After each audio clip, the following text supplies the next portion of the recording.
it. You know it in a heartbeat, don't you? See, we're around each other in our sport 7 days a week, sometimes 20 hours. You'll sniff out a phony in a heartbeat. I tell guys, "Okay, what's your advice?" I go, "Be yourself, Yeah. whether it's good or bad." But if you're trying to put on airs and all of a sudden something else comes in and you're different, they're going to go. And I used to tell the players, "Hey, if you want to know what's being said behind you, behind closed doors in the meeting, come on in. Come on in, sit down. I hope you got thick skin. Well, you don't have to, we're not going to sugarcoat it. We're going to tell you what we think." What is it? You lie to a guy, they'll never forgive you. But if you tell them the truth, they might be mad, but sooner or later, they'll be okay with it. Yeah, especially if, coming from a place to help them, If you got a pure heart and about they know you care. Yeah, it. yeah, exactly. You remember Max Scherzer, Yeah. famous pitcher, Cy Young pitcher with the Mets. He would, about 2 days after he pitched, he'd come in, close the door, he'd make we have a bunch of analytical guys. They say, "Oh, y'all get out of here." And he'd plop down and you go, "What do you got?" And he just wanted to talk. So I would always shut that time down and let's talk. And it was great. I got a lot of good information from it. Yeah. And I'm a training chief now, and I find, especially with our recruits or young folks, and even some of our seasoned incumbents, they know when they mess up. Mhm. You don't often have to tell them exactly.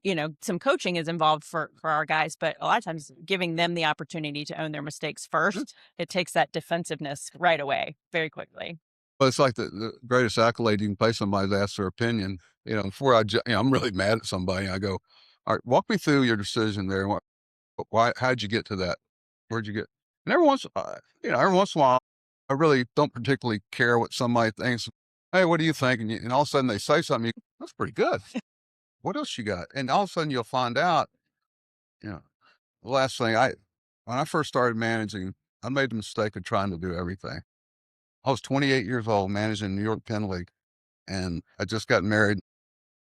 I wanted to be the hitting coach, the infield coach, the base running coach, the pitching coach, the traveling secretary, da da da da. And I tell you, after about a week, I'm like, "God, Monty." I had an old pitching coach they had put with me, about 65 years old. And finally, I turned to him one day in the locker room before anybody got there. I said, "Monk, what do you think about?"